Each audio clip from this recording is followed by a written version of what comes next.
Ah, tá Boa bom. noite. Então vamos lá. Ricardo Couto, seja muito bem-vindo a esse nosso grupo de jornalistas, a grande maioria deles velhos jornalistas, mas Somos pessoas todos.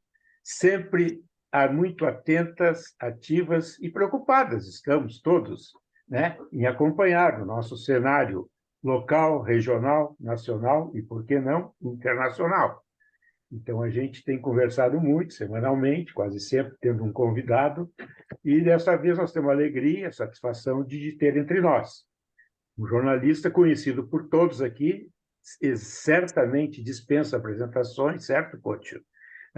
Tu que foi um profissional com uma grande e vitoriosa passagem por redações dos veículos, dos principais veículos do nosso país, tivesse uma passagem também importante pelo governo federal, então certamente tem muitas coisas a nos contar.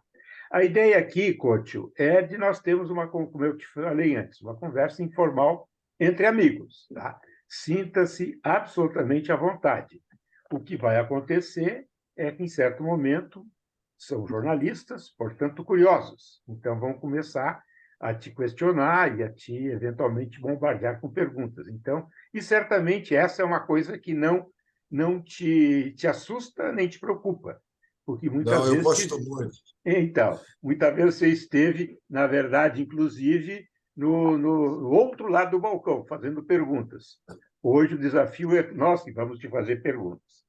Então, Couto, se tu quiser fazer uma breve introdução do teu trabalho, do que tu está fazendo atualmente, a gente eventualmente lê o teu blog, né?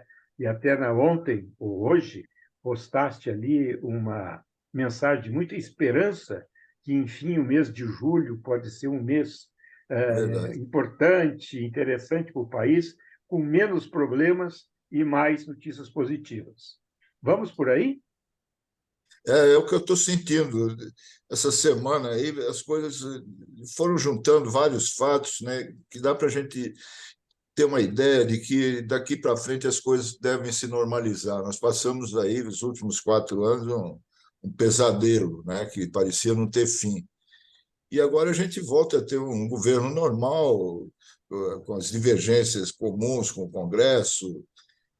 Mas, enfim, eu acho que a vida está voltando aos trilhos, né?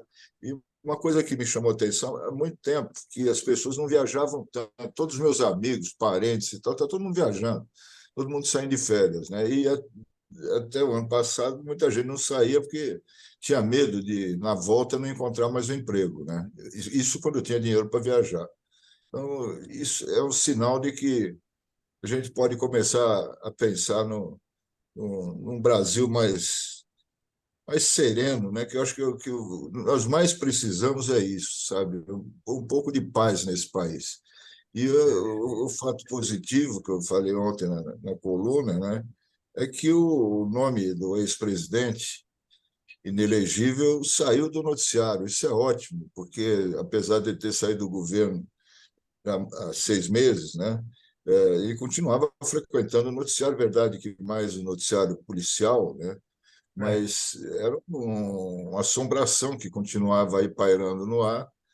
E agora, essa semana, eu já estava vendo agora o noticiário e não se fala mais dele, né? O que é ótimo.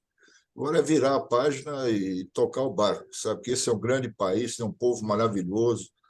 Nós estamos numa bela profissão que eu acho que é a melhor que tem no mundo, então a gente não pode reclamar da vida. É Tem verdade, que acreditar. é E o que eu verdade. estou fazendo hoje, além da coluna, que é diária, né, de domingo a domingo, aliás, hoje eu me dei uma folga, acabei não escrevendo. Mas eu escrevo todos os dias e tenho uma reunião diária, de segunda a sexta-feira, com o board do UOL, né, todos os editores, chefes, para discutir a pauta do dia. E isso, para mim, é fantástico, eu faço isso aqui em casa e me sinto ligado no mundo, né? Porque é Perfeito. uma hora de reunião que você fica sabendo de tudo que está acontecendo no Brasil e no mundo. E ainda me pagam para isso. Então, é por isso que eu digo que eu não posso reclamar da vida, né? Perfeito. E também participo eventualmente da TV UOL, né? Que agora tem um canal de TV no YouTube. E participo, faço muita palestra, tem depoimentos aí engraçado. Uma das coisas que, quando a gente fica velho na profissão, que eu vou fazer 60 anos de jornalismo ano que vem, é que convidam muita gente para falar de fatos passados, né? De efemérides, 40 anos da campanha das diretas, e por aí vai, né? Então, uma boa parte do meu tempo também eu dedico a isso. Agora mesmo, o Lira Neto, o biógrafo do Getúlio, ele está fazendo um projeto de memória do jornalismo brasileiro contemporâneo, ouvindo jornalistas, né, que têm uma história para contar. Ele começou com Mino Carta e agora sou eu. São várias sessões de entrevista. É meio cansativo, mas é bom. Eu acabei de ver aqui o Geraldo Rassi, grande figura, que eu não vejo há séculos. Carlos Wagner, olha aí, rapaz. Carlos Wagner ao vivo. Puta, que legal. O Marbones, eu não sei se ele vai lembrar de mim, mas eu tive lá no o jornal, quando vocês Claro. fazem o jornal, naqueles rolos lá do. Como é que chamava lá? Aquele negócio da polícia daqui com a polícia do Uruguai, Operação Condor. A Isso, Condor, Operação a Condor, Operação Condor, do sequestro, que envolveu, entre Condor. outros, o E o sequestro dos Martinelli, uruguaios. se é o mesmo que eu me lembro. É o mesmo de 30 anos atrás da Caravana da Cidadania, Pois é, 93. rapaz. Você vê que eu estou com memória boa ainda, hein? Tá bem, hein? Tá bem. Você era um garoto. Era, tá bom. Muita gente conhecida aí. É verdade, muita gente conhecida, por isso que temos Então, uma... vamos lá. Não, mas então, Ô, Conte, tu acabaste de Eu dizer... queria. Ah, Ô, tá, Vieira, fala, posso Demar, fazer? pode falar, pode falar. Não, eu queria dizer o seguinte: eu concordo com esse otimismo do Couto. Eu acho que a gente vive um desses momentos que a sociedade brasileira está se reencontrando, se recuperando e encontrando um governo que responde minimamente às suas expectativas. Mas, está me ouvindo? Estou vendo, Sim, estou vendo. pode falar. Tá. E eu acho que o governo, o Lula e tudo, está indo muito bem, está indo com cautela, está indo com firmeza. Eu acho que a conjuntura é favorável. A conjuntura internacional, embora seja diversa no seu contexto geral, para o Brasil ela está se revelando uma oportunidade do Brasil se afirmar internacionalmente, né? E o Lula está muito bem nisso e tal. Mas o que eu vejo é o seguinte: esse processo ele só vai se consolidar, sabe, ele num processo democrático realmente de expansão dessa política de integração do país, se houver um aumento na participação, um aumento na cidadania, no envolvimento da cidadania com esse projeto. Verdade. E esse da cidadania ele depende fundamentalmente da comunicação, da informação, tá? Porque principalmente da informação local, daquilo que está acontecendo, aonde o cidadão vive, que é onde ele pode interferir, onde ele pode se envolver. E eu vejo com grande preocupação que nós temos uma terra arrasada no campo da comunicação. É verdade. Nós temos os grandes grupos que sobreviveram, tá? E que estão aí numa situação, uma situação bastante constrangedora para eles mesmos, do ponto de vista de viabilidade do negócio e tudo.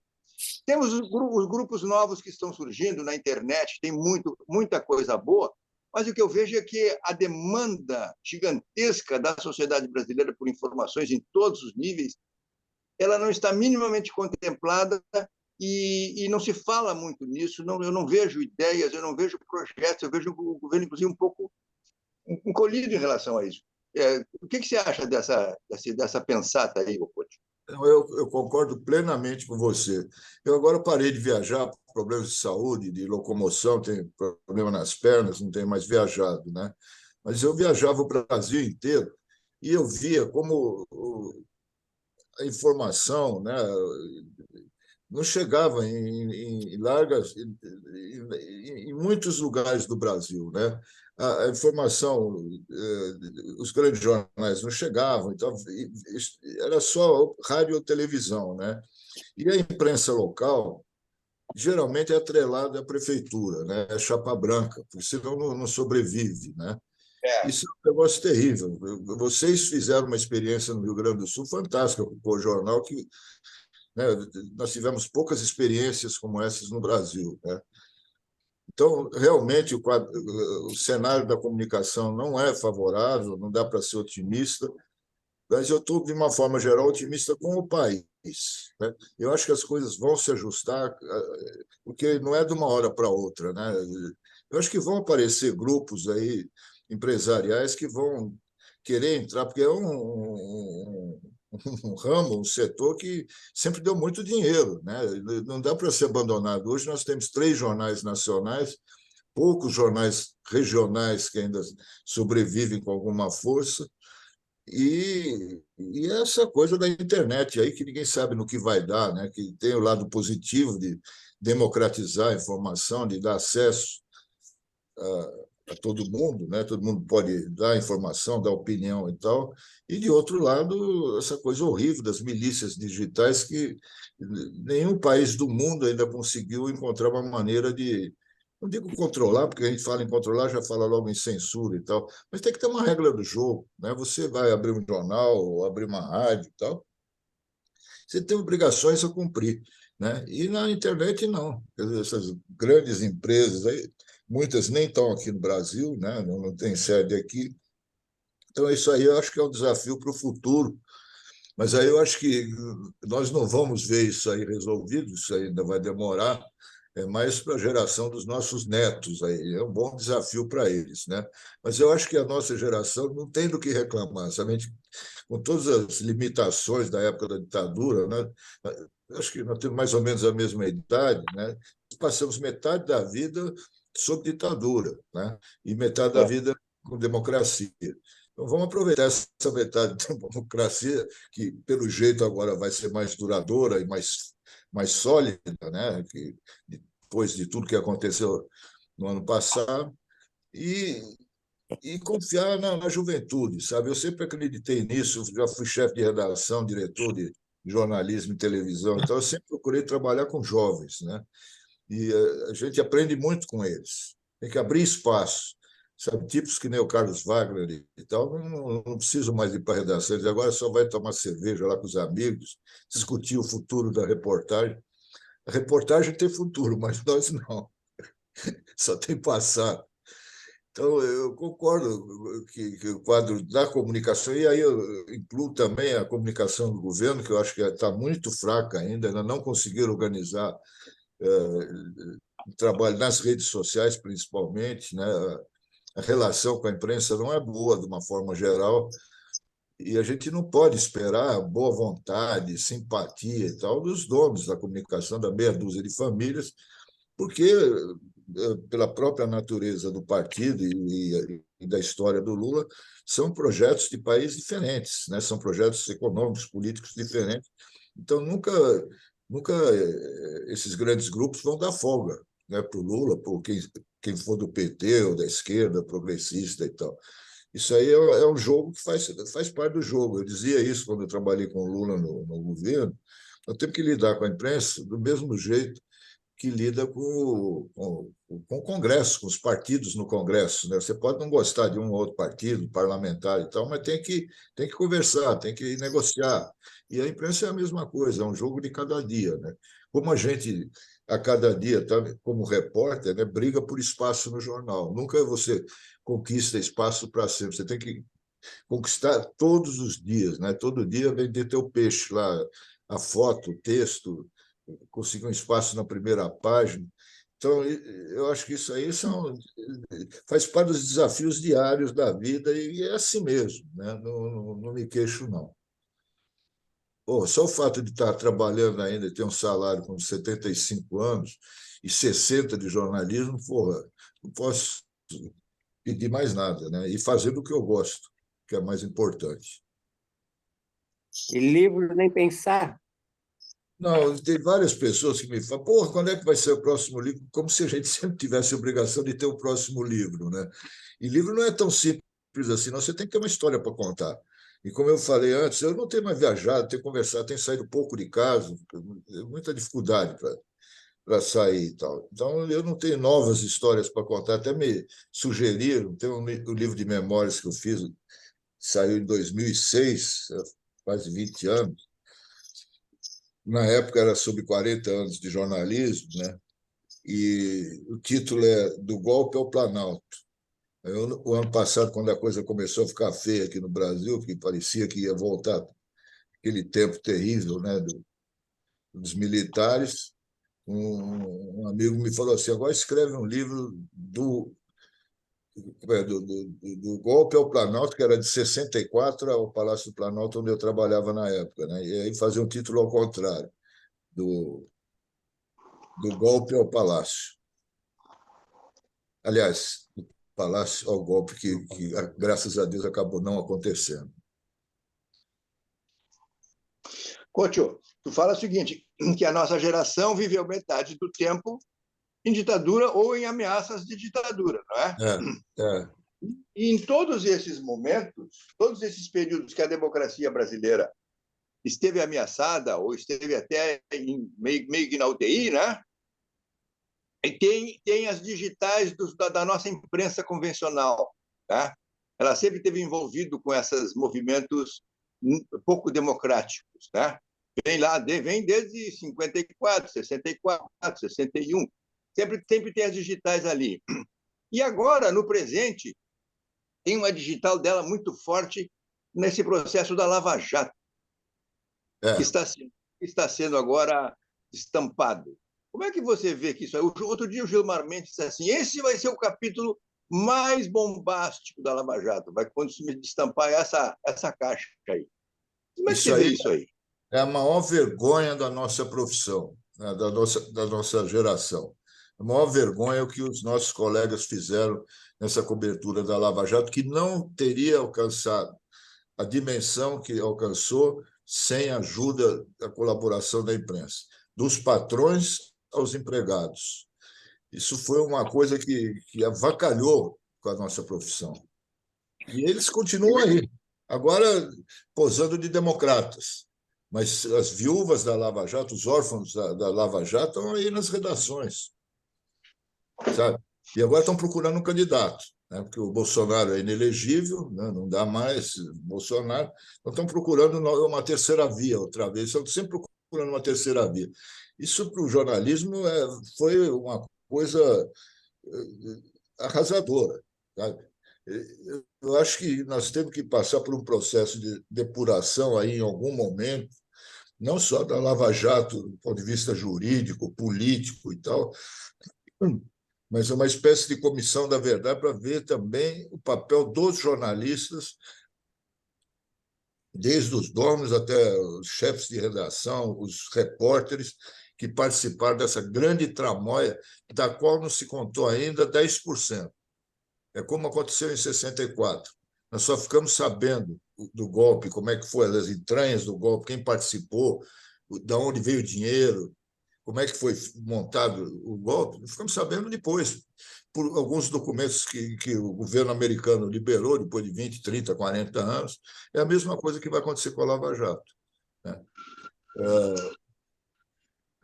Eu fico muito envergonhado como jornalista de ver tantos colegas que participaram dessa tramóia, né? E eles sabiam o que estava acontecendo.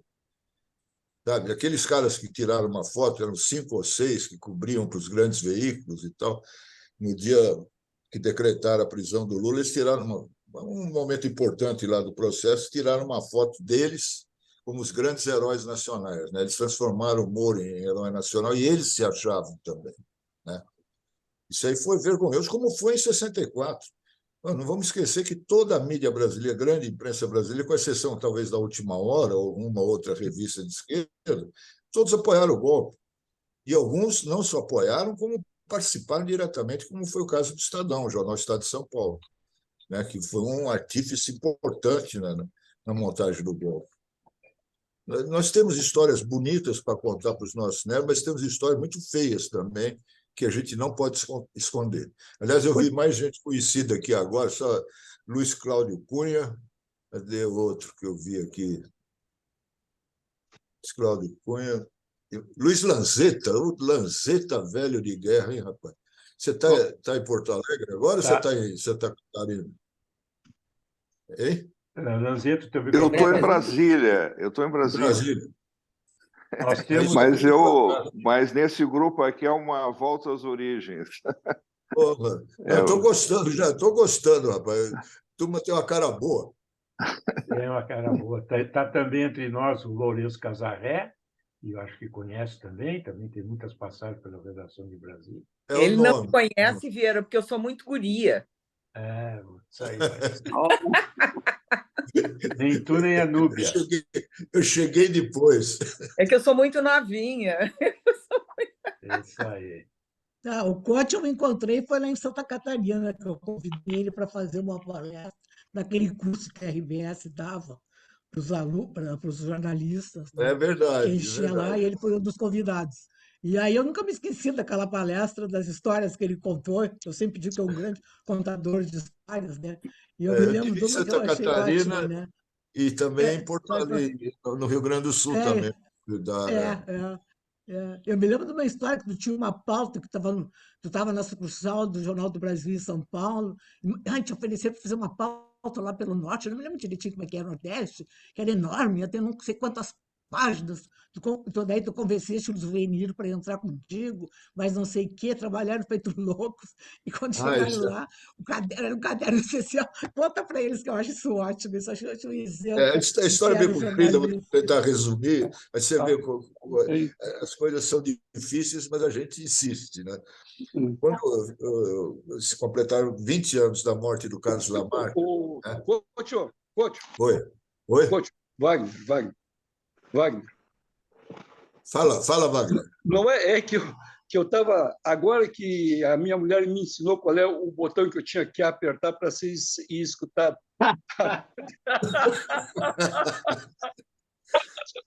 Mais um analógico, que nem eu. Eu estava gritando aqui, xingando o Vieira, assim, mas tu está xingando quem? Eles não estão te escutando. Pô. Não, desculpa aí.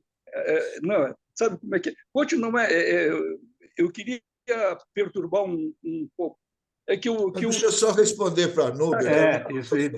Agora que vocês estão deixa eu contar essa história rápida. Tá. Tudo bem, vai. Não, aí foi o seguinte, o Zuenir, grande jornalista, né, que vocês todos conhecem, a gente trabalhava junto no JB, ele no Rio, eu em São Paulo. Aí ele me chamou para o Rio, falou, o jornal está com uma ideia aí da gente fazer um caderno especial sobre 20 anos da morte do Lamarck, né? E eu quero fazer junto com você. Pô, fiquei contente pra caramba, né? Fazer um trabalho desse pelo assunto e pelo Zuenir também. Aí nós ficamos mais de um mês viajando, eu fui para o lugar onde mataram o Lamarck, enfim, nós rodamos o Brasil aí atrás dessa história. E na semana em que ia ser publicado, no dia dos 20 anos da morte, na semana, me chamaram para o Rio para ajudar a editar, para a gente, mesmo eu e ele, editarmos o caderno especial, né? Só que aí, quando nós chegamos, eles falaram, olha, o jornal está com dificuldade já naquela época, o JB, né? Nós não temos mais um caderno, era para ser um caderno, sei lá, de 16 páginas, aí reduziram para 4. Aí, durante a semana, o Zuenir já ficou chateado para burro e tal, porque era muito material que a gente tinha. Aí, no meio da semana, reduziram para 2. E, para encurtar a história, no fim, ficou só uma. Aí o Zuenir desistiu. Eu falei, então você faz aí o que você quiser, faz essa página aí do teu jeito, que eu não vou participar disso aí, é um absurdo, não sei o quê e tal. Ele levou todo o material dele embora, né? Aí eu fui editar lá na sexta-feira à noite, no Pescoção, e a editora falou para mim, Coach, me fala uma coisa, por que falam tanto desse Lamarck? Aí a semana inteira aqui, toda reunião de pauta, reunião dos editores, todo mundo falando Lamarck, caderno, não sei o quê. O que ele fez para merecer tanta importância? Porra, aí eu falei, olha, minha filha, se eu tiver que explicar para você agora, sexta-feira à noite, né? Louco para ir para um boteco. Quem é o Lamarck? Aí faz o seguinte, me dá a página aí que eu mesmo desenho, faço o título e tal, aí você lê no domingo, pô. Domingo você lê. Eu vou escrever tudo. É isso. Não, isso é para mostrar como... Você que falou, né, que você começou depois, né? Não, a Beth que falou. brincando, né? Como hoje em dia já não se está passando o conhecimento das velhas gerações para as novas gerações, que é uma coisa que sempre aconteceu na empresa. Nós fomos formados nas redações, não nas faculdades, né? Nós aprendemos com os mestres em cada redação, em cada época. Eu dei sorte de trabalhar com todos eles, em diferentes redações, né? Mas isso hoje está acabando, né? Porque estão cortando os velhos das redações aí que ganhavam salários maiores, né? E não tem mais ninguém, sabe, para orientar, para ensinar o pessoal mais jovem que está chegando agora. Ninguém é exagero, sempre tem, né, uma meia dúzia em cada redação maior, mas não tem mais aquela coisa natural de passagem do bastão, né? Eu sinto isso, eu sinto falta de nas redações e ter. Aliás, quem falou isso uma vez foi Humberto Pereira, que era um dos editores principais da Rede Globo, diretor durante muitos anos do Globo Rural, que é um grande programa que está no ar até hoje, da Globo. Ele foi fundador e diretor a vida toda, agora está aposentado. E numa reunião no Rio, da cúpula lá das chefias, ele falou: estou vendo pouco cabelo branco nas redações, está faltando cabelo branco nas redações. Nem é o meu caso, porque cabelo já não tenho mais, né? Mas o que ele queria dizer é isso, né? Que tem que ter um equilíbrio entre o pessoal novo que está chegando e o pessoal mais velho, né? Que não pode sair de uma hora para outra, como está acontecendo agora, e muitas vezes de uma forma dramática, né? O que aconteceu até hoje, não consigo entender, a demissão do Jânio de Freitas, né?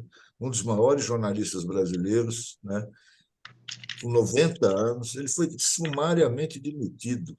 Eu não consigo entender isso. Isso jamais aconteceria nos tempos passados, não que fossem maravilhosos, também tinha problemas, mas as redações não admitiriam isso. Eu me lembro, na Folha, a gente tinha uma comissão de representantes da redação, quando demitia um fotógrafo, um copydesk, um repórter, a gente ia tirar satisfação, saber por que estavam demitindo, né? Hoje não tem reação nenhuma, pode mandar 20, 30, 40, 50 embora que ninguém reage mais. Isso eu acho que é uma coisa que nós perdemos, sabe? Essa capacidade de indignação com as coisas que eu acho que está na alma de todo jornalista, de não se conformar com as coisas como elas são. Tu sabe, Coach, eu estou dando uma de Mao Tse-tung, né? Estou começando uma revolução do interior para a capital, né? Como é que é isso? Estou dando uma de Mao Tse-tung, né? Estou começando uma revolução do interior para a capital, né? Uhum. Como é que é isso? Hein? Como é que é isto? Que revolução Deixa é eu essa? explicar. Deixa eu explicar. Eu estou dando muita palestra, estou conversando muito com jovens nas redações de rádios e jornais do interior, né? Eu também já fiz muito isso. Brasil, né? E eu acho que tem gente boa vindo aí, né? Tem gente boa. E uma coisa que eu acho que eu gostaria que tu falasse, que é uma diferença, eu sempre lembro como é que o dono da Folha te tratava, te chamava de Ricardinho, né? Que hoje os grandes jornais e os jornais do interior, os jornais mais antigos, são administrados por um tal de CEO, né? Chama, né? CEO. CEO. São caras contratados para ganhar dinheiro, né? Caras que não têm o mínimo compromisso com o jornalismo. É verdade. A tal ponto que estão misturando jornalismo com entretenimento, né? Estão misturando o comentarista de futebol com apostador. Estão armando uma confusão, sabe lá Deus o que vai dar, né? Mas eu tenho confiança, Coach, né, que essa turma nova, a gente conversando com eles, explicando o que é jornalismo, né, trabalhando as bases, né, a gente vai conseguir manter pelo menos o trem caminhando. Agora, que as grandes marcas de jornais, né, estão se desvalorizando por contratar gente para administrar que não sabe, né, não é do ramo, que não são do ramo, que só querem ganhar dinheiro demitindo, fazendo, estuprando as grandes marcas, né?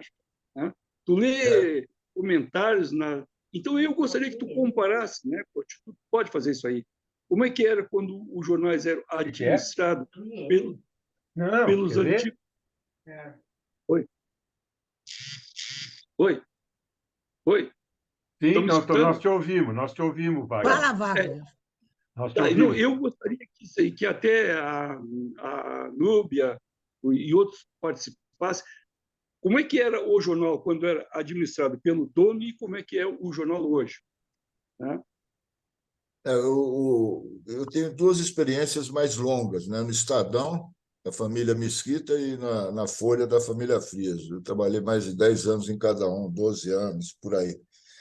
Eu já tinha uma relação muito direta com os Mesquitas, principalmente com o Júlio Mesquita Neto, que era diretor do Estadão, por causa da censura, né? Então, a censura, na época, lá, anos 70, 60, 70, ela uniu a redação à direção. Havia um inimigo comum, que era a censura, né? O censor que ia toda noite no jornal lá cortar o que a gente escrevia, né? E havia uma regra lá, não escrita, que a gente iria fazer todas as matérias que a gente tinha que colocar na pauta, sem ligar para a censura. E o censor, à noite, que fizesse o serviço dele.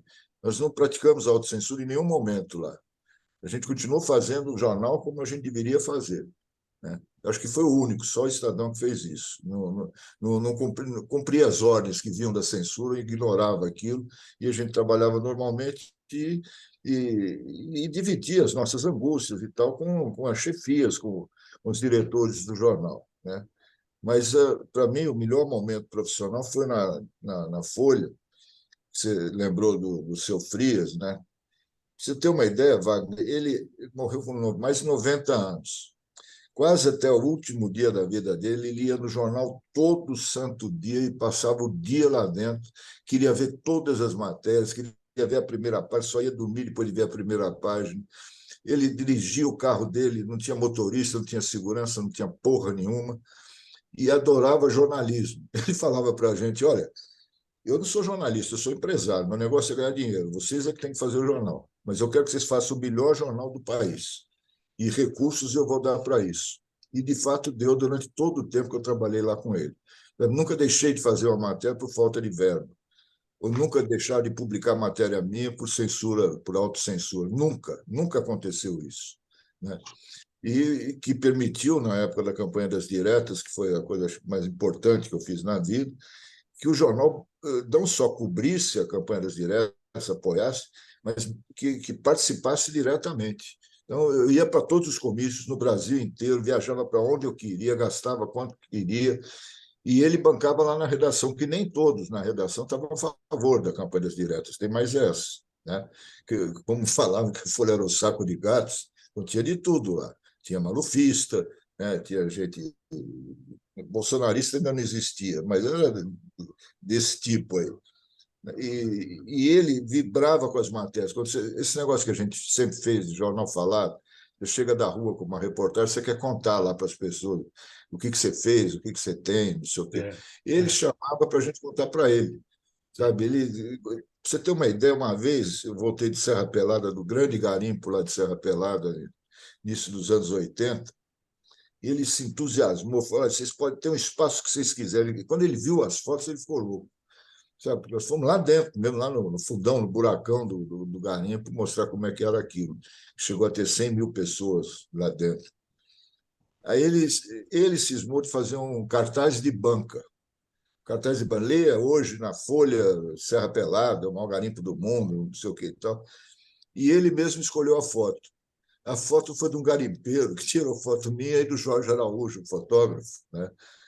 Ele escolheu essa foto para colocar no cartaz. Aí eu brinquei com o Jorginho, o fotógrafo, não escolheu foto tua, escolheu do garimpeiro. Os caras, eu estou contando isso aí, porque os caras eles participavam da vida do jornal, não estavam lá só para ganhar dinheiro. Claro, todos eles querem ganhar dinheiro, eu também quero, eu não trabalho de graça, né? Mas eles tinham amor pelo que faziam, e eu acho que isso vale para outras famílias também, né?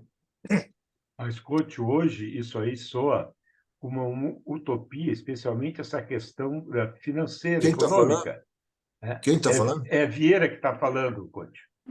Onde você está? Já achei. É mesmo, me achou. Então, O repórter e o fotógrafo irem para o interiorzão do Brasil sem preocupação nenhuma com custos, preocupação apenas com o resultado do seu trabalho, hoje é uma utopia em todas as redações Utopia, do não país. tem mais. Não, não tem, isso não existe mais, mas nós tivemos grandes momentos, nos anos 60, 70, 80, até 90. Você pega a revista Realidade. Os caras viajavam pelo mundo para onde queriam. Faziam reportagens maravilhosas, de 16 páginas, 20 páginas e tal. O Jornal da Tarde de São Paulo teve um período fantástico. O Jornal do Brasil investiu muito em reportagem, né? O próprio Estadão, né?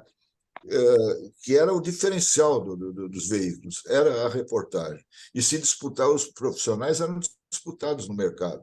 Sabe? Um tirava o repórter do outro. Hoje não existe, mas isso acabou. Não tem Hoje mais não essa tem. concorrência. Hoje Não faltam tem concorrência. repórteres. Te Não tem lembra, concorrência. Verinha, te lembra quando tu era meu chefe na TV Guaíba? Lembra? Claro. E que venderam a TV Guaíba e foi para lá um pessoal que cuidava de soja e que tiraram o jornal que a gente fazia do ar porque não precisava jornal. Te lembra?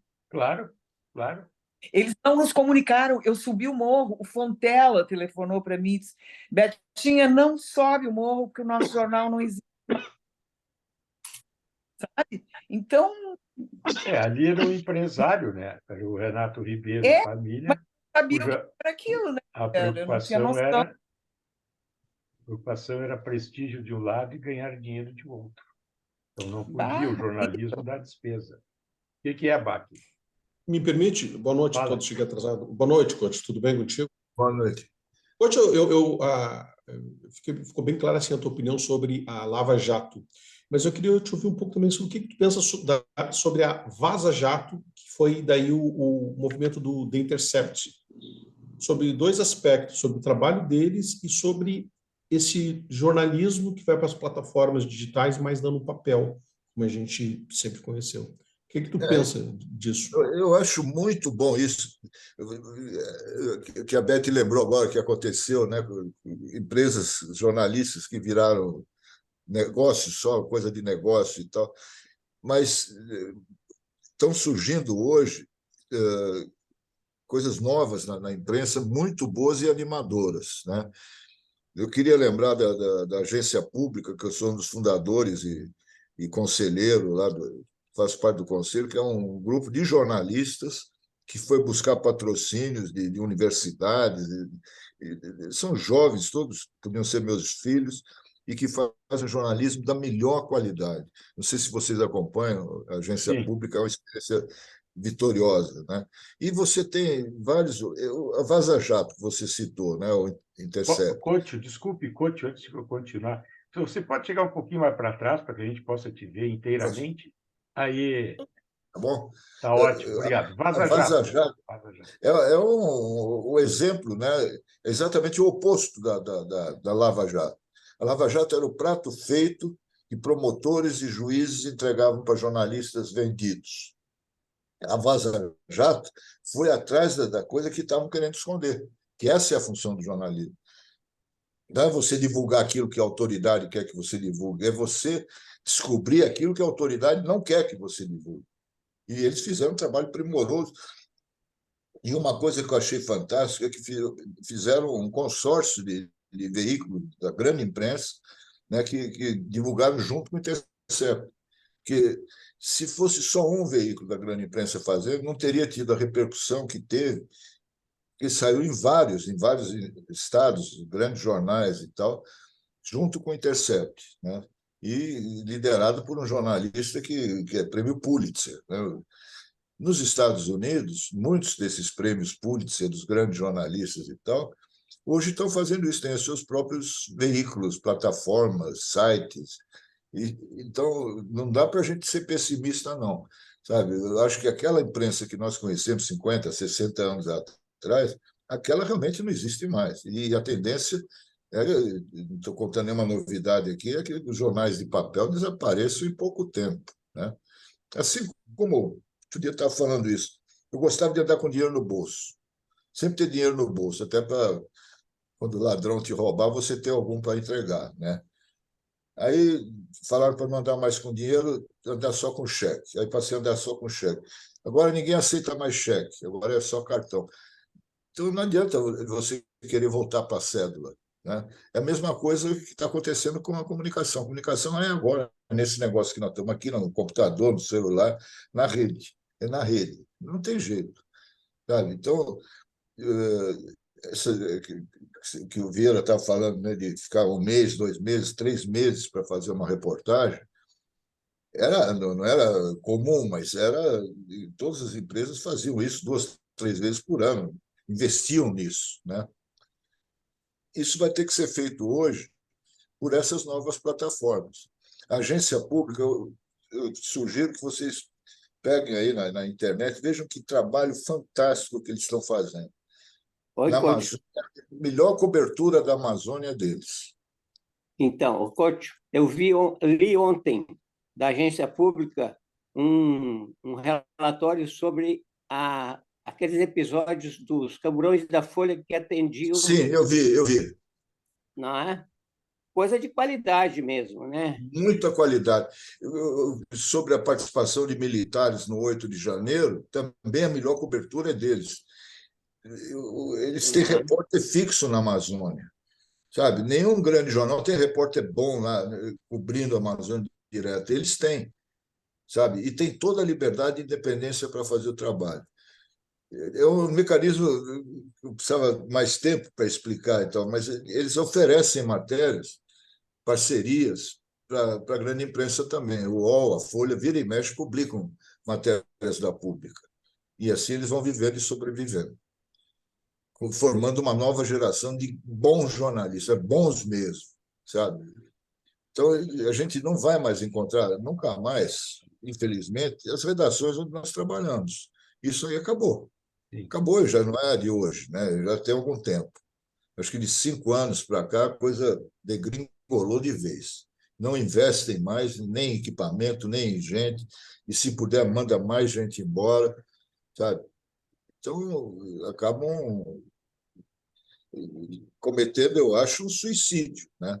Porque a marca, inclusive dos portais, dos sites ligados a essas grandes empresas, a marca é do papel, que criou a marca e que tem um valor inestimável, né? Você pega a marca Jornal do Brasil, por exemplo, se perdeu por aí, né? Mas, em compensação, surgiu uma agência pública. E tem várias outras experiências desse tipo, como o próprio Intercept. Tem em todo lugar. Ô, Cocho, boa noite. Eu estou aqui de corpo presente graças a um convite especial do Vieira. Quando ele me falou que tu era o convidado, eu fiquei muito animado porque todo mundo sabe que tu é um dos ícones da imprensa brasileira. Aqui a gente tem também o Carlos Wagner, que tem uma obsessão muito clara sobre o futuro da reportagem. Pelo que Eu tu vejo falou isso aí, também. deve ter deixado o Wagner muito mais deprimido do que ele é. Porque eu lembro, e eu sempre, quando eu posso, eu introduzo nos meus textos, uma frase tua dizendo que o repórter tem que gastar sola de sapato. A É. tecnologia deixou todos os repórteres hoje mais preguiçosos. Ninguém precisa mais gastar sola de sapato. Fica na redação, ar-condicionado, usando Internet, a fica na internet, internet. usando o celular e faz a É, sua matéria virtualmente. é. Como é que tu vê essa evolução ou involução do jornalismo na medida que a tecnologia está deixando a imprensa preguiçosa e cada vez mais alheia à realidade? É perfeito esse diagnóstico que você fez, é perfeito, é exatamente o que está acontecendo. Para as empresas, não interessa fazer grandes reportagens, investir em reportagem, em jornalismo, né? Porque você acaba descobrindo coisas que podem não ser boas para a empresa jornalística, né? Você cria problemas. O repórter, um cara como o Wagner, vivia criando problemas para a empresa, né? De denunciar os amigos dos donos, né?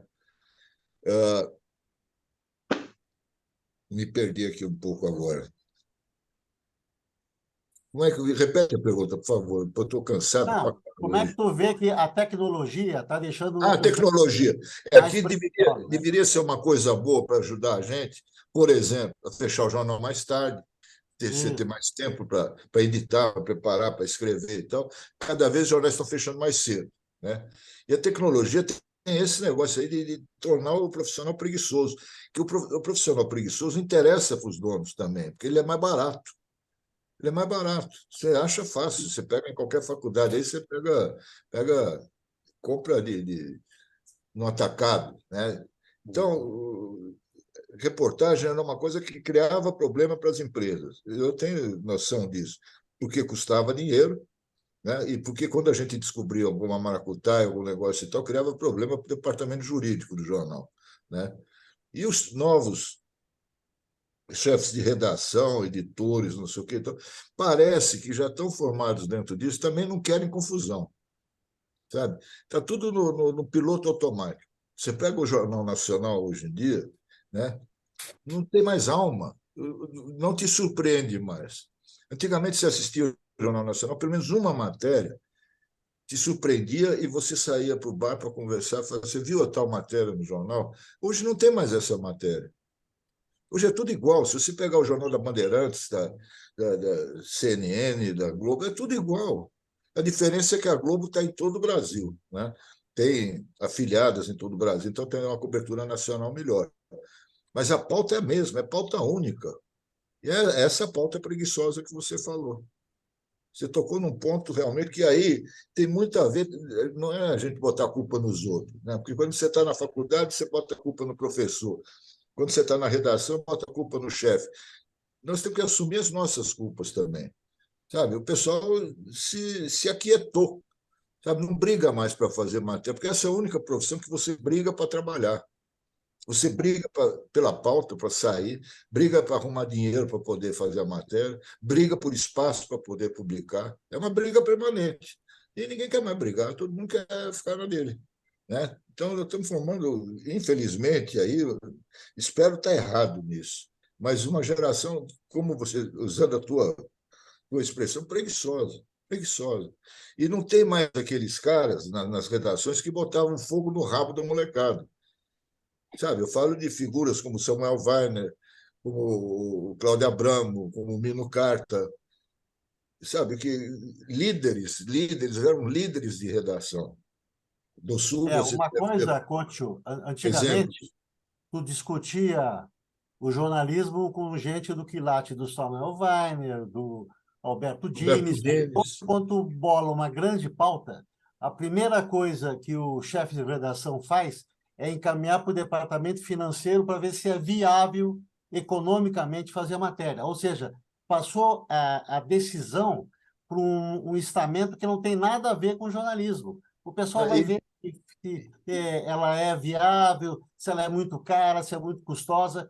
Então, isso é uma coisa que torna impossível o jornalismo como a gente conheceu. Eu fiz, só para lembrar, eu fiz a cobertura do sequestro dos uruguaios durante Sim, 2 sim, anos. eu acompanhei. Tempo em que a Veja era uma revista séria, não era É, essa bosta que é hoje. Então, naquele momento, eu fiquei bloqueado da pauta do dia a dia só para me dedicar à investigação durante 2 anos. Qual é a empresa hoje que tem esse fôlego, essa não tem, paciência para não tem. chegar e deixar um repórter por 2 anos bloqueado numa pauta só? Nenhuma.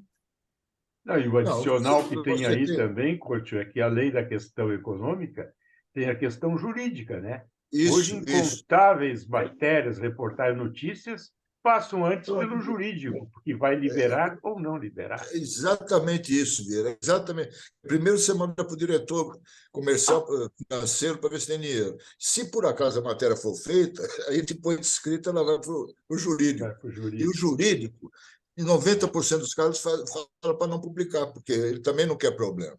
Exatamente. Sabe? Agora, apesar disso, só insistindo num ponto. Você falou que você foi 2 anos cobrindo lá o Universino do Dias e a Lilian Siliberti. Eu me lembro, eu também cobri isso na Isto É. Porra, estou perdendo fio da meada. A questão econômica, talvez você fosse falar sobre isso. Essa dedicação a uma reportagem exclusivamente fazendo-a. Mas E o turismo. é que isso tem a ver com a paixão da gente pelo que faz. Sabe? É um negócio. Você vai falar, pô, isso é romantismo teu, isso é dinossauro da imprensa. Não é. Isso vale para qualquer coisa na vida. Qualquer profissão. Você tem que ter paixão, você tem que gostar daquilo que você faz. Uma vez eu fui entrevistar com o grupo lá, o professor Zerbini. Zerbini, não, Adib Jatene, o grande cirurgião do coração, tal, que era ministro da Saúde. Não sei de qual governo foi ministro da Saúde, do Fernando Henrique. Enfim. Acho que foi Collor. Foi Collor, exatamente. Ele foi ministro da Saúde do Collor e não parou de fazer cirurgias, de atender no consultório. Ele trabalhava de domingo a domingo, não descansava um dia. Aí, no Roda Viva, lá da TV Cultura, né, chegou minha vez e perguntei, doutor Jatene, você não tem medo de morrer do coração? Eu falei, por quê? Eu nunca pensei nisso. Porque, porra, o senhor não tem descanso. Como é que pode ser ministro, cirurgião, médico clínico e dar palestras e não sei o quê? E que hora que o senhor dorme? Que hora que o senhor come? Como é que é a tua vida, né? Então, olha, meu filho, deixa eu te falar uma coisa. O trabalho não mata ninguém. Não conheço ninguém que morreu do trabalho. O que mata é a raiva. É quando você não pode fazer aquilo que você quer e é obrigado a fazer aquilo que você não quer. É isso que mata a pessoa. E eu nunca esqueci essa frase dele. Sabe? Isso vale muito para o jornalismo. Sabe? Eu vejo tantos colegas meus frustrados, deprimidos, o cara, por causa disso.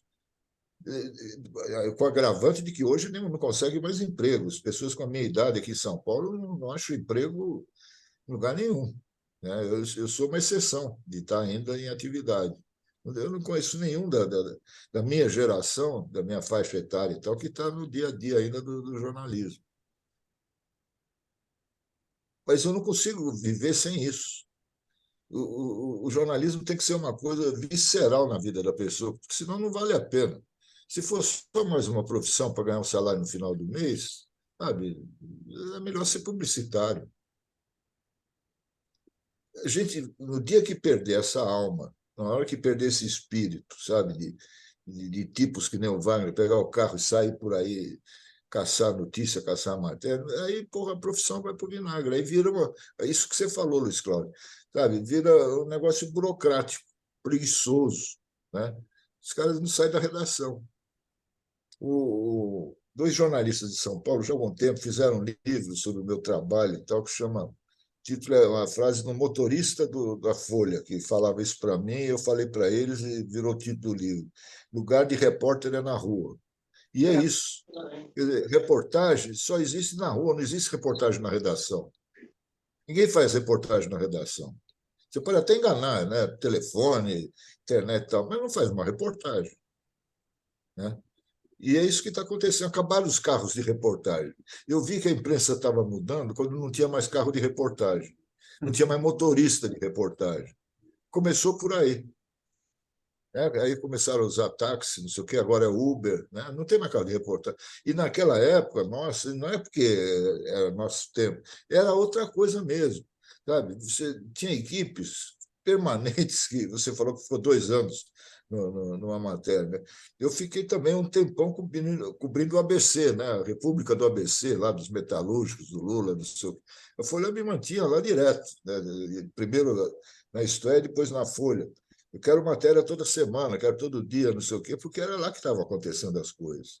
Né? Aquela matéria tua premiada sobre os superfuncionários, que introduziu o Sim. tema da mordomia, tu ficou quanto tempo naquela matéria? Entre levantar os dados, escrever e tal, 3 meses.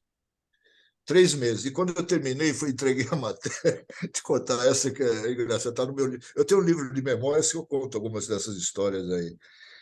O Fernando Pedreira, que era o diretor de redação, foi quem me mandou fazer essa matéria. Ele que deu a pauta, né?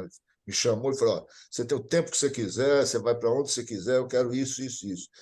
Que ele tinha lido uma matéria no New York Times ou no New Yorker, não me lembro, sobre os superfuncionários soviéticos, né? A boa vida dos superfuncionários na União Soviética.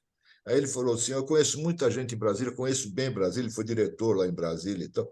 Lá é a mesma coisa, esse super funcionário ganha dinheiro para caralho, faz o que quer, a puta mordomia. Não sei. Mordomia, ele não usou essa palavra, porque essa palavra eu usei depois, como retranca da matéria, porque era como os ministérios, principalmente militares, colocavam a compra de comida, de guloseimas, como tem até hoje, vira e mexe, estoura mais um caso aí de toneladas de filé, de camarão, de lagosta, né?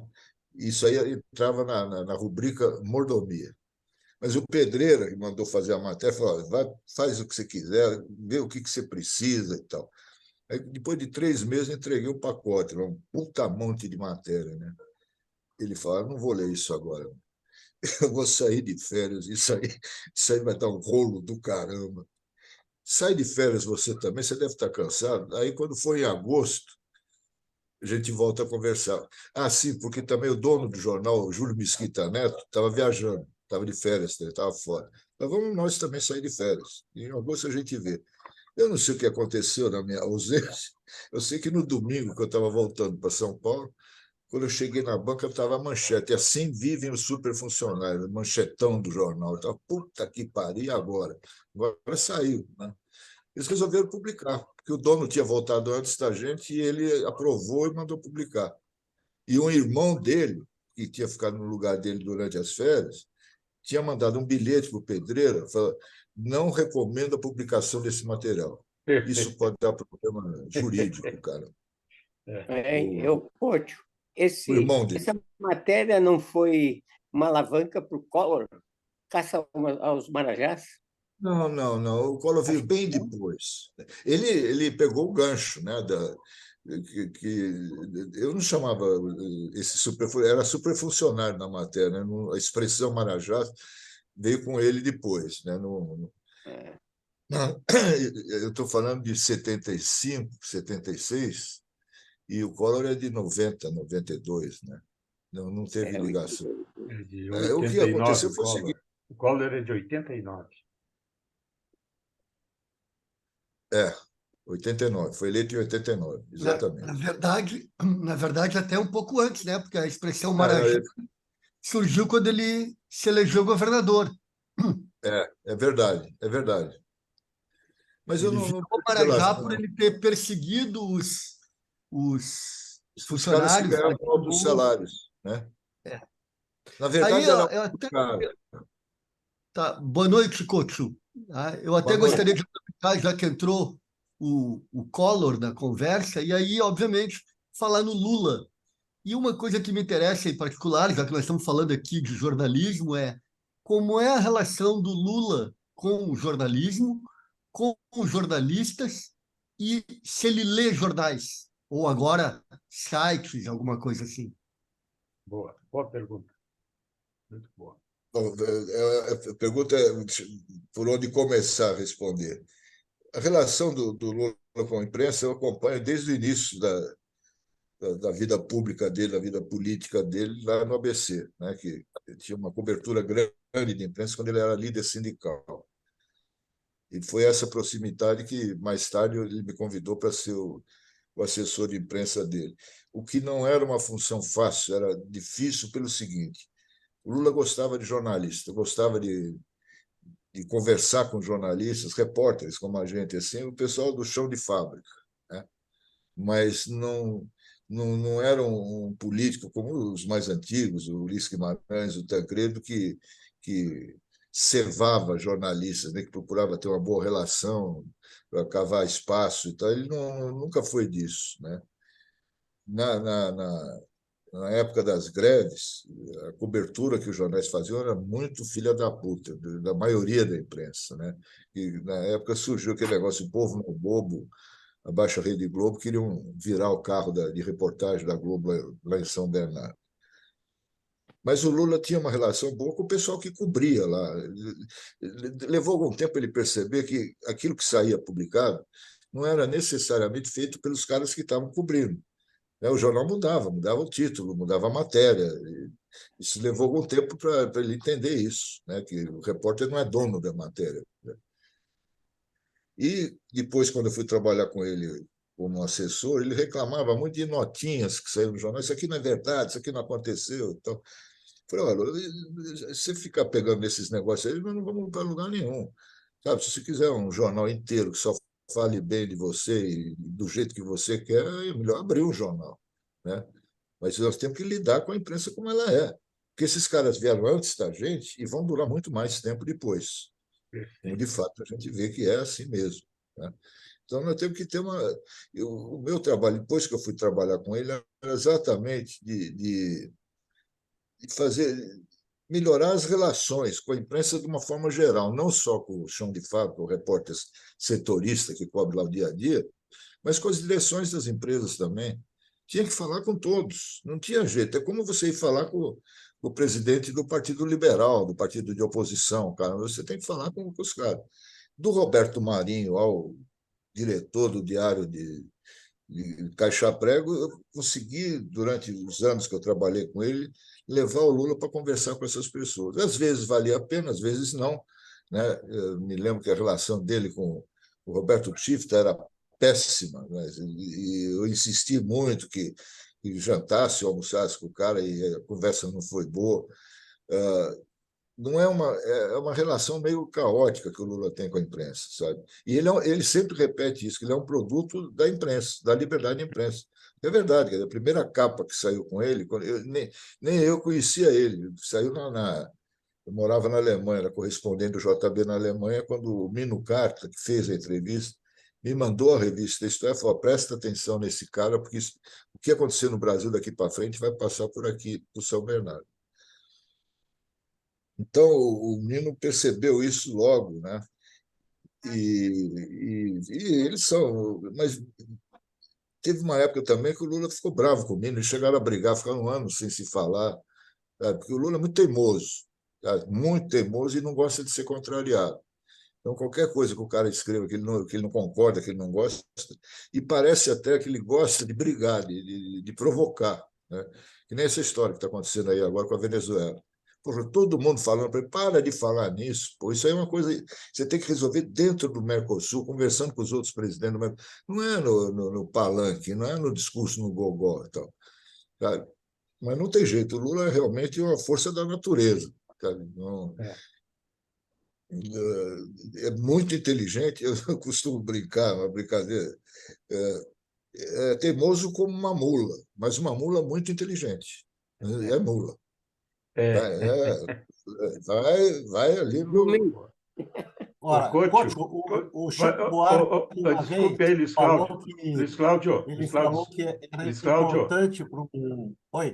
Luiz Cláudio, desculpe. O Zé Nunes levantou a mão já há algum tempo, está tá bom. educadamente aguardando a vez para falar. Achei. Pode falar, Nunes.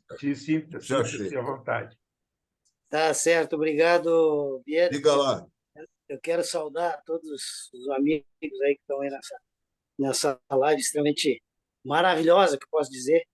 E o Couto, em 2002, eu estava no Congresso dos Jornalistas lá na Paraíba, onde, quando tu chegou lá e anunciando a possibilidade de a gente criar o Conselho Federal dos Jornalistas. Exatamente, exatamente. E infelizmente, a coisa não resultou, enfim, não chegou aquilo que a FENAGE propunha, aquilo que a FENAGE gostaria que acontecesse no Brasil, a criação do Conselho. De lá para cá, a gente perdeu o diploma no exercício da profissão, a gente tem sofrido uma série de questões, e na tua fala hoje, eu digo assim, eu rogo a Deus que ainda a gente tenha jornalistas em redações, porque, infelizmente, está cada vez menor o número de jornalistas nas redações. É verdade. E eu, hoje, estando aqui como presidente da Associação Organização de Imprensa, eu luto por isso. E a cada dia a gente tem reuniões, tem com empresários da comunicação, a gente vê isso sendo cada vez mais escasso, o número de profissionais dentro das redações. E aí eu te pergunto o seguinte, como a gente fazer para a questão da regularização da nossa profissão? Hoje, a discussão que se tem que criar novamente o Conselho de Jornalistas é muito difícil. E eu coloco a seguinte situação. O Conselho de Relações Públicas hoje nos procura, está junto com a gente, de a gente criar um grande conselho de comunicação. Qual que é a tua opinião sobre isso, Couto? Olha, eu confesso que eu nunca tinha pensado nisso, mas você falando agora, eu acho que é uma boa ideia. Juntar toda a área de comunicação dá mais força, né? Eu incluiria aí, você pode até discordar disso, mas o CONAR, que é o Conselho de Autorregulamentação Publicitária, que é uma entidade seríssima, eu já trabalhei para eles, já prestei assessoria lá, e que pode entrar junto nisso aí. Eu acho que o Conselho de Jornalismo, eu posso falar sobre isso, porque eu participei desde o começo da discussão lá em Brasília, né? Foram todos os presidentes dos sindicatos falar com o Lula, no Palácio do Planalto, acho que é a primeira vez que aconteceu isso, né? Presidentes dos sindicatos do Brasil inteiro foram recebidos em audiência, e aí se discutiu o projeto. O projeto foi feito em parceria do governo com a FENAGE, com a ABI, com os sindicatos e tudo, mas foi muito mal vendido o projeto, muito mal, erro nosso no governo e erro nosso como jornalistas. Eu errei 2 vezes, eu não, modo de falar, né? Porque essas coisas você tem que costurar antes. Você não pode jogar assim, sabe? Aí toma uma porrada e acaba com a ideia, que era uma boa ideia, né? Então, hoje, se a gente pensar em alguma coisa desse tipo, conselho de jornalismo ou de comunicação e tal, tem que costurar primeiro por dentro, sabe? Convencer a categoria, os profissionais, de que isso é necessário. Depois, conversar com os donos das empresas também para provar que aquilo é bom para o negócio, né? Você tem que provar que é bom para o negócio. E, principalmente, se o governo encampar, agora está de novo o Lula lá na presidente, se ele topar, eu acho que vai ser difícil, porque eu me lembro que no começo, quando o pessoal saiu da sala dele, os presidentes dos sindicatos e tal, ele virou para mim e falou: olha, eu vou dar toda a força, eu apoio, não sei o que e tal, mas esse troço não vai dar certo, não. Eu conheço a raça, falando de jornalismo. Vocês não são unidos, né? Ele comparando lá com os metalúrgicos. Vocês nunca foram unidos. Vocês vão apanhar para caramba e não vão saber reagir. E foi o que aconteceu. Então, se hoje alguém tiver a coragem de voltar com essa ideia, tem que pensar nisso, costurar por dentro da profissão e costurar principalmente na Câmara, no Congresso, com os políticos. Pô, nós mandamos o projeto para lá sem ter conversado com ninguém, nem do PT, pô. O pessoal nem do PT não sabia de nada.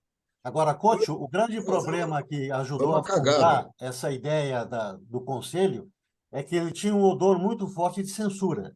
O mentor principal da ideia era o Zé Disseu. Então, quando Não, tu não era, tenta... não. Luiz Cláudio, deixa eu só corrigir. O Zé Não, Disseu não Luiz tinha Cláudio, não, nada a era ver uma com isso. proposta da FENAGE, Luiz Cláudio. Era uma proposta da É, FENAGE, não tinha nada a ver com mas, política. Cláudio, de qualquer não, maneira, da forma como foi conduzido, a ideia de fazer uma regulação da comunicação, não, isso é outra coisa. Isso é outra na coisa. mídia impressa ficou com cara de censura. Não, O Luiz que Cláudio. cabe é uma regulação nos meios de comunicação eletrônica, rádio e TV, que fica uma troca de favores entre grandes empresários dos estados, do Globo, com o Não, jornal e são tal. duas É coisas isso que dava completamente problema. diferentes. Ah, Viu, Luiz Cláudio? São duas coisas completamente diferentes. O conselho que o Nunes falou era uma coisa de jornalistas, feito por jornalistas, era do nosso interesse. O que o Zé Disseu participou lá depois é de criar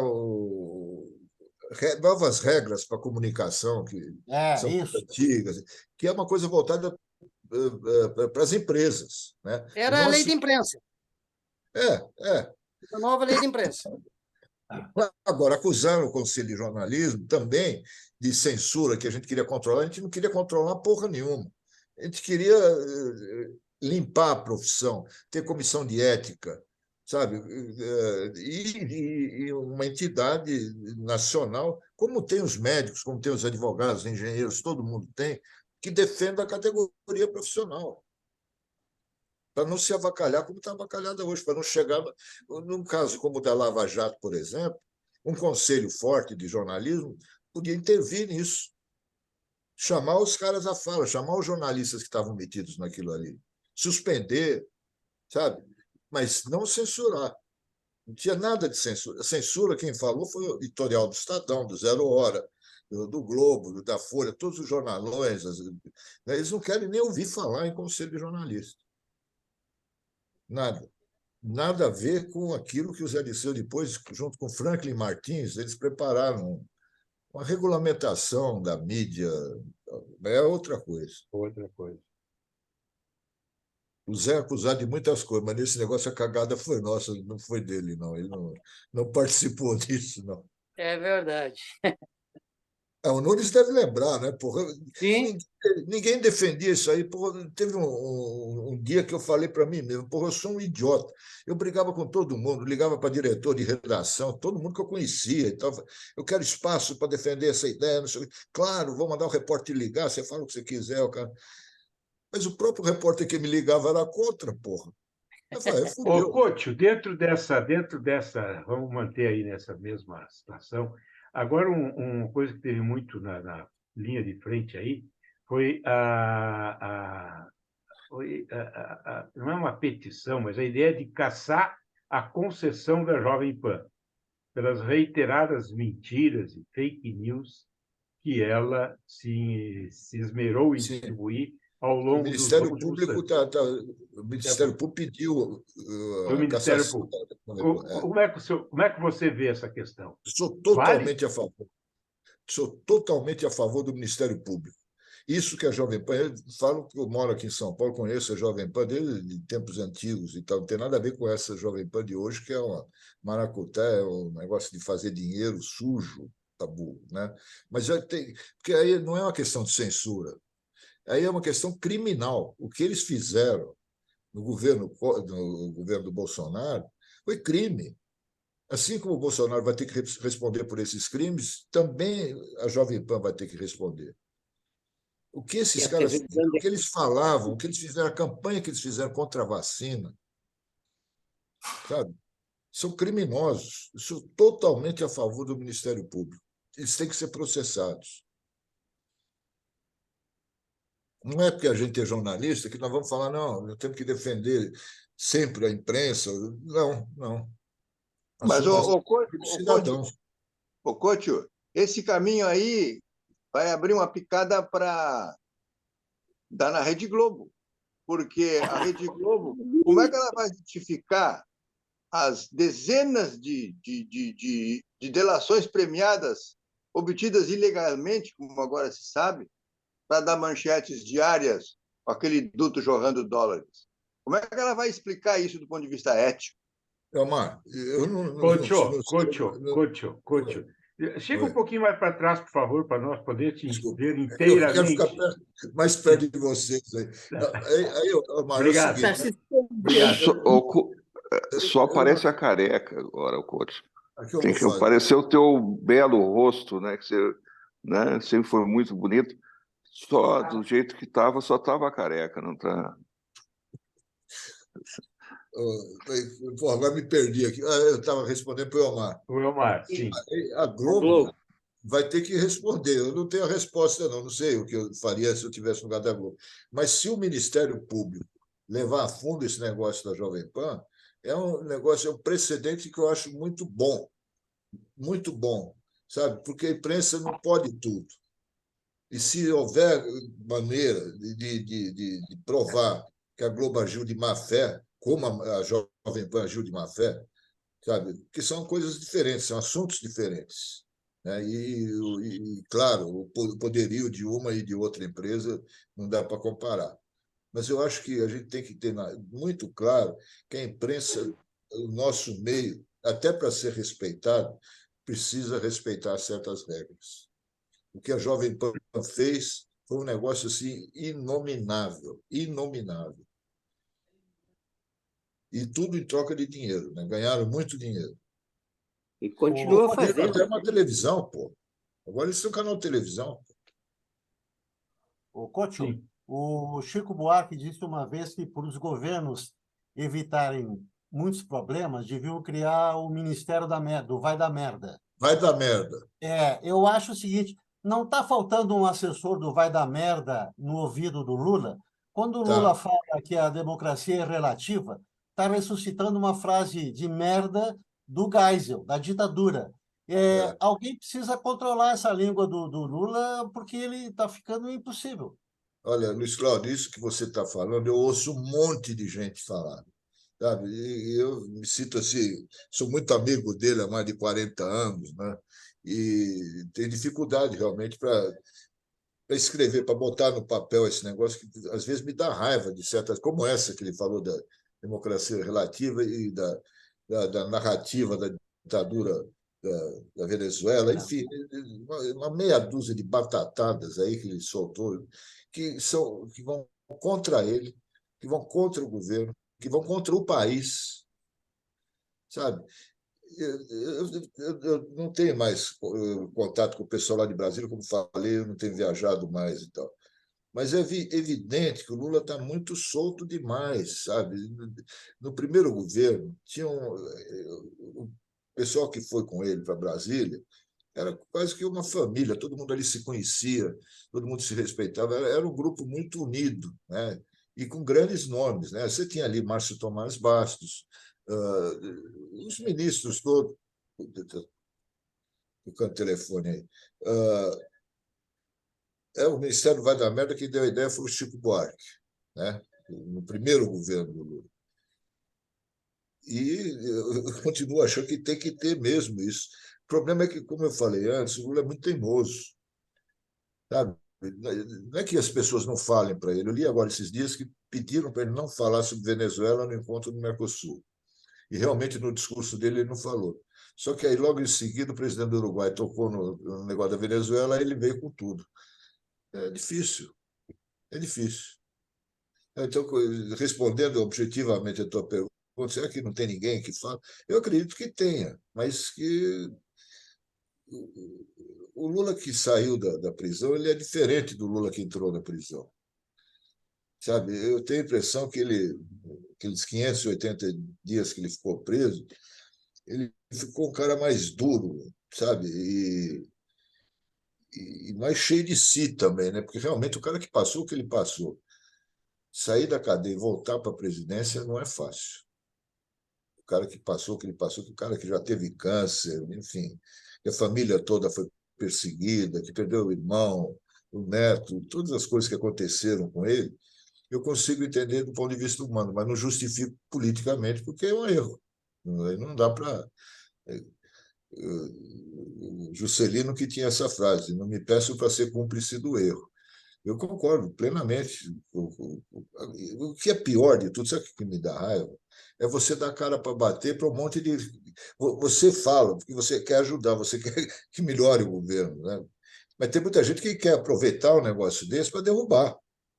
Falar, tá vendo? Esse cara não pode ser presidente, não tem curso superior, não tem diploma, entendeu? Como aconteceu ontem mesmo com aquele imbecil do Praça é Nossa, lá do Carlos Alberto de Nóbrega, né? Falou, o Lula não pode ser presidente porque não tem nenhum diploma de curso. Como se o Silvio Santos fosse um patrão dele, fosse um grande sábio, né? Mas é uma pena isso, porque num momento bom do país, num momento bom do governo, que a economia está se recuperando, o país está começando a se reconstruir, o Lula às vezes atrapalha ele mesmo, joga contra o patrimônio. Não foi uma, nem duas, nem três vezes, tem sido frequente isso, principalmente quando ele vai falar de improviso. Aí um outro negócio, uma característica dele e dos políticos em geral, que nem ele, né, que vai para o povão, vai para a massa e tal, que é de gostar de ouvir a própria voz. Geralmente isso acontece em plateias que são muito favoráveis a ele, fica todo mundo batendo palma, aplaudindo e tal. Aí ele se empolga e vai além do ponto, né? Eu me lembro que uma vez, o grande perigo no poder é o puxa-saco. Uma vez eu estava trabalhando na Folha e fui fazer uma entrevista com o Lula, entrevista séria, porque ele estava decidindo se seria candidato ou não em 2002. Estava essa discussão, seria candidato ou não. Aí fui lá num pequeno sítio que ele tinha lá em São Bernardo, não esse que da Lava Jato aí. E estava só eu, ele e um cunhado dele, um parente dele. No meio da entrevista, o Lula começou a se empolgar com o que ele estava falando, né? E o cunhado, boa, boa, boa, Lula, gostei, tem que falar, tem que meter um problema nesses caras e tal. Aí eu tive que pedir para o cunhado, falei, porra, pelo amor de Deus, eu estou trabalhando, porra, eu estou fazendo uma entrevista para o jornal, deixa eu trabalhar. Você entende? O cunhado incentivou aí além do ponto, a falar o que não precisava falar. E isso acontece, você pode reparar que muitas vezes isso acontece na Bahia, porque lá é um público muito favorável. Do Brasil inteiro, o povo lá adora ele, né? Ele é o Padim Cisso lá. Então, ele acaba falando coisas que ele acha que agrada aquelas pessoas, aquelas que estão em torno ali, mas, porra, cria problema para burro no resto do eleitorado, né? E nas relações externas do país e tudo. Se pudesse pensar um pouco mais antes de começar a responder uma pergunta, sempre seria bom. Não precisa ter pressa para responder, eu falava isso para ele. Cara, às vezes a pergunta do repórter é provocativa, ele nem espera o cara terminar a pergunta, já vem e solta o caneco. Não é fácil ser assessor de Pedro Lula, mas foi uma coisa muito gratificante, do ponto de vista humano e profissional também. Também não me queixo. Ô, Couto, você No acha que balanço a geral, Janja Oi? exerce influência sobre o Lula? Como? Você acha ou sabe se a Janja exerce influência sobre o Lula Não, para eu não. ele? Não. Quando eles começaram a namorar, o Lula estava preso, né? E de lá para cá eu quase não vi mais o Lula, poucas vezes. Então não tenho condição de te falar se ajuda ou se atrapalha, né? O que eu ouço das pessoas próximas lá, que de vez em quando eu encontro, é que ela é muito espaçosa, né? Ocupa muito espaço e se mete em muita coisa. E isso realmente não é bom, né? Agora, não posso te falar que é isso que está acontecendo, porque eu não vi, né?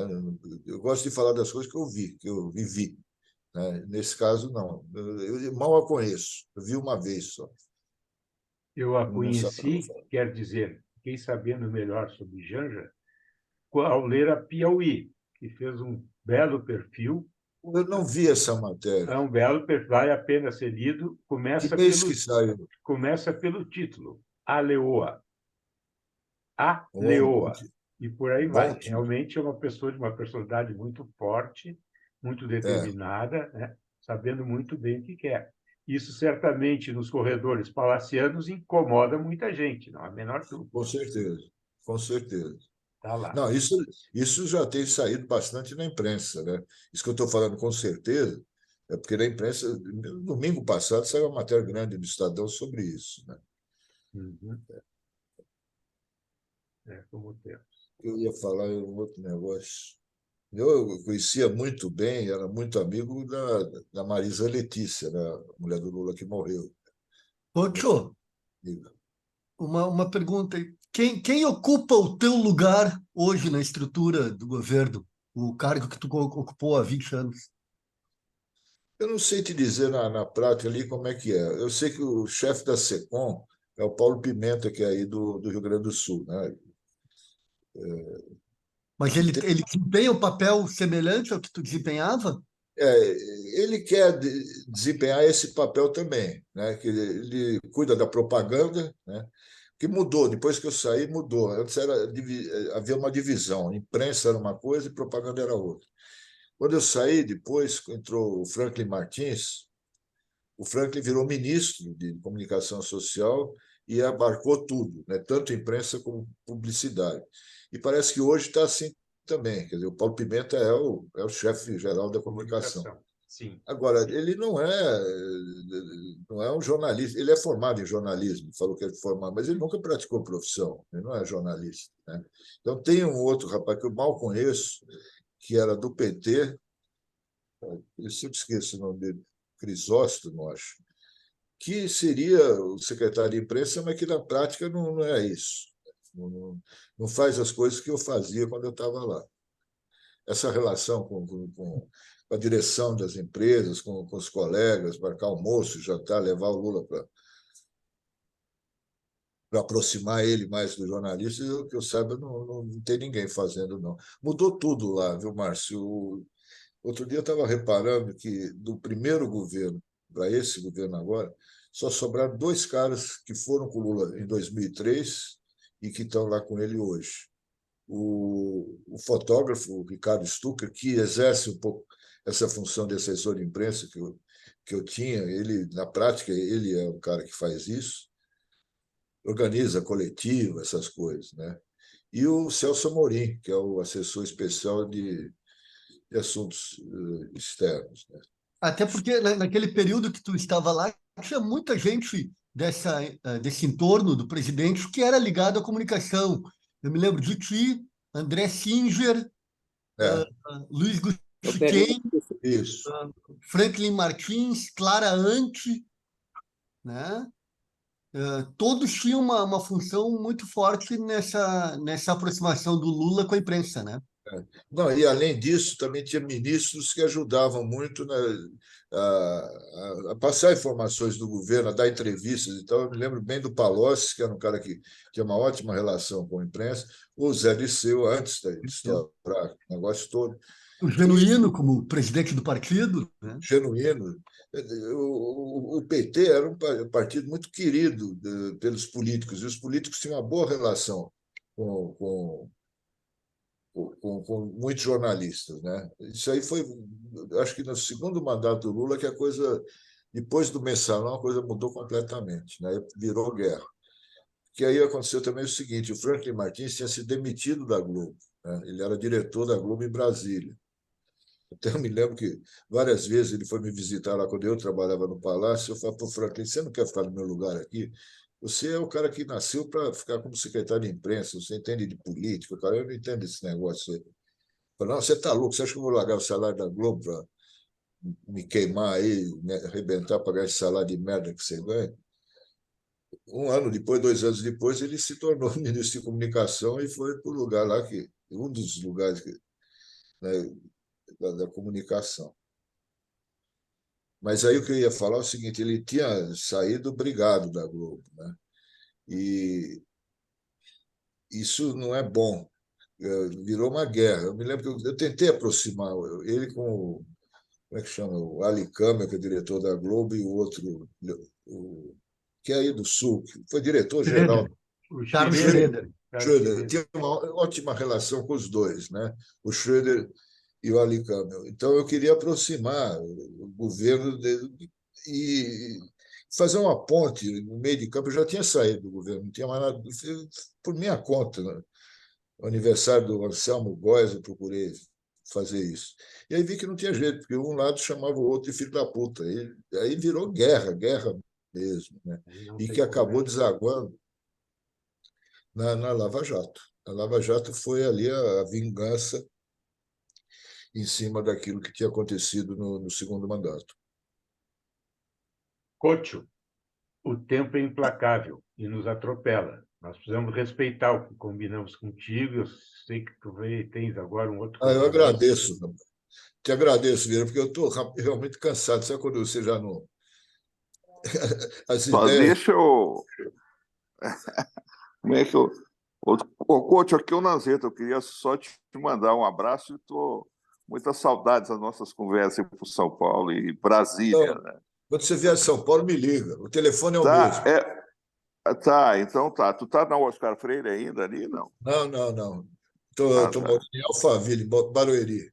Liga que você vai saber depois. Couto, muitíssimo obrigado por essa tua disponibilidade. A conversa foi ótima, maravilhosa. Eu que te agradeço, Vieira. Eu gostei muito de conversar com vocês, viu? Gente boa. Vocês, viu? Tá bom. Eu estava escutando vocês até agora. Tá bom, Beth. E obrigado muito especial para a Núbia, que foi quem teve a iniciativa, Couto, de sugerir inicialmente o teu nome. Muito obrigado, pessoal. Obrigado por todos. Obrigado, Wagner. Obrigado, Luiz Cláudio. Obrigado, Bortolom, que se juntaram a nós esta noite. E até a semana que vem. Valeu. Muito obrigado.